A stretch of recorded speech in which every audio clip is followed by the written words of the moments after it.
Welcome students. BSc part third के आज हम topic biogeographical regions of India के बारे में पढ़ेंगे। इसका ये पहला पार्ट है। बायोजियोग्राफी क्या है? जो जैव भूगोल या बायोजियोग्राफी भूगोल की एक ब्रांच है। तो बायोजियोग्राफी इसका हिंदी इसको हम जैव भूगोल कहते हैं। बायो जिसका अर्थ है जीवन और ग्राफी इसकी स्टडी। तो जो ऑर्गेनाइज मैटर है कि जो अवस्था जीवन है वो हमेशा क्या होती है, सक्रिय होती है और परिवर्तनशील होती है। तो जो जैविक जो तत्व हैं उनको हम दो वर्गों में बांट सकते हैं। एनिमल किंगडम जिसमें कि एनिमल्स के पढ़ते हैं हम, और प्लांट किंगडम जिनका के अध्ययन वनस्पति विज्ञान के अंतर्गत आता है। तो इस तरह से हम अगर जैव जो भूगोल है, बायोजियोग्राफी जो है वो जैविक तत्वों का भौगोलिक अध्ययन है, यानी कि बायोटिक एलिमेंट्स, जियो यानी कि अर्थ और ग्राफी यानी डिस्क्रिप्शन, बायो जियोग्राफी की जो जैविक तत्व हैं उनकी का जैव भूगोल। तो अगर हम इसको डिफाइन और अच्छे से करना चाहें कि इसकी डेफिनेशन क्या है बायोजियोग्राफी की, तो इसको बहुत सारे साइंटिस्ट ने अलग अलग तरह से इसको परिभाषित किया है। जैव भूगोल जो डडले स्टैम्स के अनुसार जीवित वस्तुओं, जंतुओं तथा वनस्पतियों के भौगोलिक वितरण का विज्ञान है, मतलब जियोग्राफिकल डिस्ट्रीब्यूशन कि कहाँ कहाँ पर जंतु हैं, कहाँ प्लांट्स हैं उसके अंदर। जबकि जो दूसरे साइंटिस्ट हैं उनके HR मिल उनके अनुसार जैव जो भूगोल का लक्ष्य उन कारणों की खोज करना है जिनसे ये पता लगे कि किसी विशेष जो प्रजाति है उसने उस क्षेत्र में ही क्यों स्थान ग्रहण किया जहाँ वह आजकल पाई जाती है। जबकि मिल ने वापस इसको फिर डिफाइन किया कि जो जैव भूगोल है वो जंतुओं और वनस्पतियों के वितरण का विज्ञान है कि उनका डिस्ट्रीब्यूशन किस प्रकार से होता है। एक दूसरी जो डेफिनेशन है उनके अनुसार जो बायोजियोग्राफी है वो वनस्पति और जंतु जीवन उनका विशेषतः तर्कयुक्त वितरण और उसका भौगोलिक अध्ययन है। तो सामान्यतः जो बायोजियोग्राफी है उसमें पृथ्वी पर पाए जाने वाले जीव जंतुओं, वनस्पतियों की उत्पत्ति, विकास कैसे डेवलप हुई हैं, किस तरह कहाँ कहाँ फैली भी हैं, क्या उनका स्वरूप है, उसका अध्ययन किया जाता है। तो वनस्पति और जीव जंतु के आधार पर इसे दो उप विभागों में बांट सकते हैं। एक तो प्लांट ज्योग्राफी, वनस्पति भूगोल के अंतर्गत विश्व में वनस्पतियों की उत्पत्ति, विकास, वितरण तथा प्रकारों का अध्ययन किया जाता है। इस विषय में वातावरण तथा वनस्पतियों के पारस्परिक संबंधों का उल्लेख तथा मानव पर उसके प्रभावों की विवेचना की जाती है। दूसरा है एनिमल ज्योग्राफी। इस भूगोल में पृथ्वी पर पाए जाने वाले जीव जंतुओं की शारीरिक संरचना, उत्पत्ति, विकास एवं वितरण का अध्ययन किया जाता है।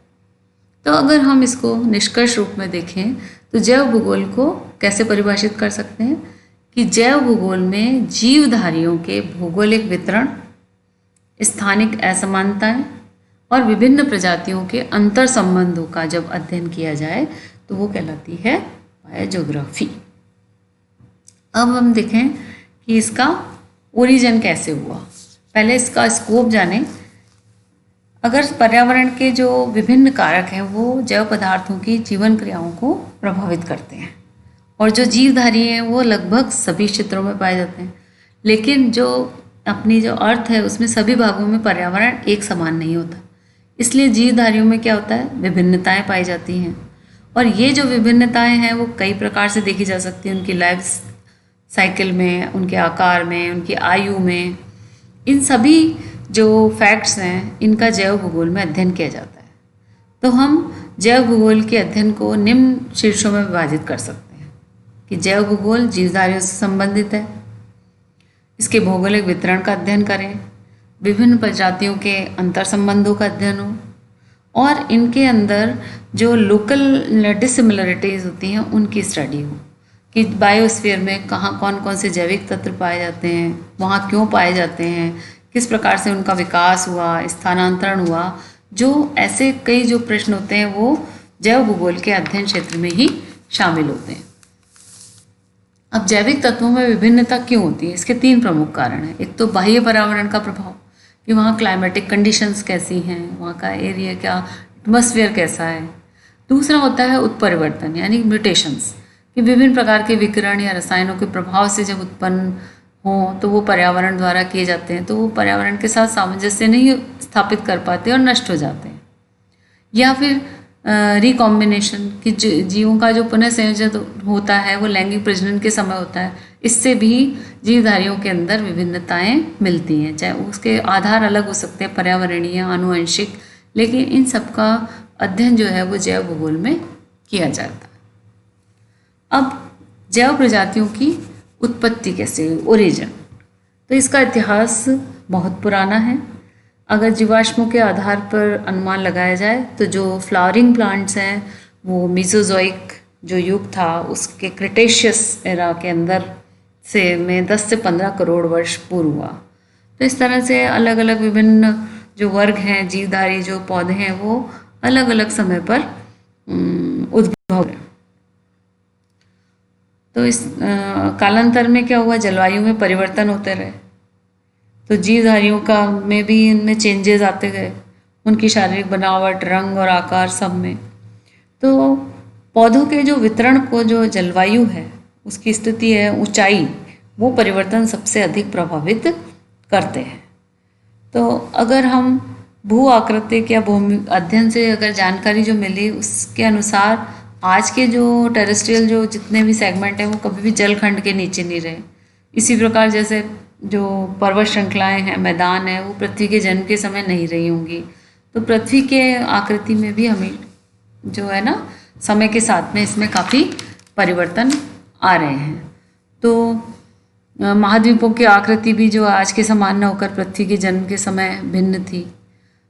इस प्रकार से कई जो चेंजेस हुए हैं, भूगर्भिक जो हलचल के द्वारा महाद्वीपों का टूटना, विस्थापन होना या वर्तमान स्थिति में आना, तो इन सभी कारणों से जो जलवायु परिवर्तन हुआ, इसके से वनस्पतियों या जीव जंतुओं की अलग अलग प्रजातियों के उद्भव और या विकास में सहायता मिली।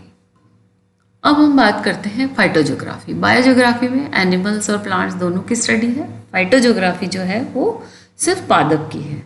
तो पारिस्थितिकी का एक जो बहुत बहुआयामी विषय है।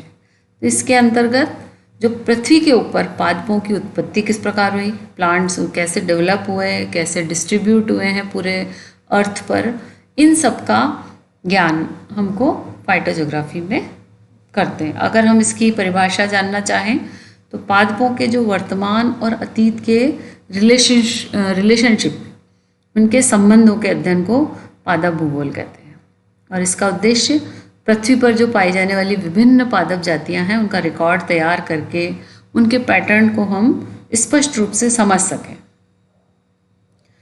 या दूसरी डेफिनेशन हम कह सकते हैं कि समय तथा स्थान के संदर्भ में अर्थ पर जो पादप जातियों का वितरण है उसके अध्ययन को हम पादप भूगोल कहते हैं।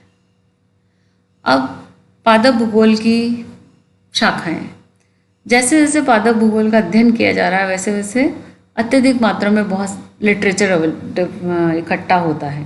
उसके लिए को वेल ऑर्गेनाइज तरीके से पढ़ने के लिए, समझने के लिए कई सारी ब्रांचेस अराइज हुई, जैसे डिस्क्रिप्टिव या स्टैटिक फाइटोजियोग्राफी। इस जो ज्योग्राफी है इसके अंदर विभिन्न जो क्षेत्र हैं, वो देश हैं, उनकी जलवायु, उनमें विश्व के विभिन्न भौगोलिक क्षेत्रों में पाए जाने वाले फ्लोरा, उनके वास्तविक वितरण का अध्ययन किया जाता है। और जो डिस्क्रिप्टिव जो फाइटोजियोग्राफी है इसमें पादप समुदायों के वर्तमान वितरण के अध्ययन के अतिरिक्त पादप संगठन की समानताओं के आधार पर जो प्लांट्स हैं उनके मंडलों का भी अध्ययन किया जाता है। दूसरी जो इसकी फाइटोजियोग्राफी की ब्रांच है इंटरप्रेटिव या एनालिटिकल या डायनामिक फाइटोजियोग्राफी, मतलब व्याख्यात्मक, विश्लेषणात्मक। इसके अंतर्गत एक विशिष्ट भौगोलिक क्षेत्र में, किसी पर्टिकुलर एरिया में पादपों के वितरण के कारणों का विश्लेषण, कि ये प्लांट्स इसी विशिष्ट एरिया में ही क्यों हैं, उनका एनालिसिस करना, उनके साथ उनकी पर्यावरण कारक वहाँ क्या हैं, उसके साथ उसकी व्याख्या की जाती है। तो इस तरह के जो व्याख्यात्मक जो भूगोल है, इसको फर्दर दो उपशाखाओं में विभक्त करते हैं। एक तो पादपी पादप भूगोल यानी फ्लोरिस्टिक फाइटोजियोग्राफी, और दूसरी वेजिटेटिव फाइटोजियोग्राफी। फ्लोरिस्टिक मतलब कि ये पादपों के वर्गीकरण से संबंधित है, कि किसी भी विशेष क्षेत्र की जो पादप जातियां हैं, उपजातियां हैं, उनके जो किस्में हैं, उनके कुल का ऐतिहासिक और पुराना जो एंशंट जो है वो वितरण से संबंधित पहलुओं का अध्ययन किया जाता है। जबकि जो वेजिटेटिव फाइटोजियोग्राफी है, इसके अंतर्गत पादप संविदाओं के पारिस्थितिकी आधारों को, कि इसकी वहाँ की इकोलॉजिकल कंडीशंस क्या रहीं, ये इस चीज़ का अध्ययन किया जाता है। तीसरा जो है ऐतिहासिक पादप भूगोल, हिस्टोरिकल प्लांट ज्योग्राफी। इस जो ब्रांच है, इसके अंदर पास्ट में क्या डिस्ट्रीब्यूशन रहा, टैक्सा जो दूसरे जो टैक्सा हैं उनके साथ इनका किस तरह का संबंध है, फाइलोजेनेटिक हिस्ट्री क्या है, माइग्रेशन और उसके संभावित कारणों का अध्ययन किया जाता है, जो कि आज की स्थिति के लिए उत्तरदायी है। अब अगर हम देखें कि पादप भूगोल का इतिहास क्या है, तो पादप भूगोल के जो जनक हैं वो माना जाता है हेम्बोल्ट 1805, जिन्होंने कि उष्णकटिबंधीय अमेरिका की वनस्पति का रूप, जो मॉर्फोलॉजिकल स्ट्रक्चर, उसके आधार पर वर्गीकरण प्रस्तुत किया था। इसके बाद शाऊ 1823, जिन्होंने विश्व को फ्लोरिस्टिक रूप में जो 25 किंगडम में उन्होंने क्लासीफाई किया। डी कैंडोले, उन्होंने भी प्लांट ज्योग्राफी का अध्ययन किया और जीवाश्मों के महत्व को स्थापित किया। इसके बाद दूसरे साइंटिस्ट हुए शिम्फर, टरिल, विल्स। 1949 तक इस पादप भूगोल पर गहन कार्य हुआ, और जिसके कारण कि ये एक भूगोल विज्ञान की एक शाखा के रूप में स्थापित हुआ। तो भारत में अगर हम बात करें पादप भूगोल की, तो सबसे पहले हुकर 1855 में भारत के जो विभिन्न क्षेत्र हैं और हिमालय क्षेत्र के पादप जो हैं उनके फ्लोरा इंडिका का संकलन किया, जिसे बाद में फ्लोरा ऑफ ब्रिटिश इंडिया शीर्षक से संशोधित रूप से प्रकाशित किया। और हुकर के बाद क्लार्क, चटर्जी, जैन, मेहर होम जी ने जो इंडिया के या भारत के जो बहुत सारे जो प्रांत हैं उनके फ्लोरिस्टिक प्रांतों का जो है वर्गीकरण प्रस्तुत किया। तो ये है छोटी सी हिस्ट्री। अब हम जाने कि फाइटोजियोग्राफी क्या इंडिया की क्या है। भारत जो है वो एक विशाल महाद्वीप है, और वनस्पति का जो वर्तमान जो स्वरूप है वो करोड़ों वर्षों के एवोल्यूशन के बाद ही हुआ है।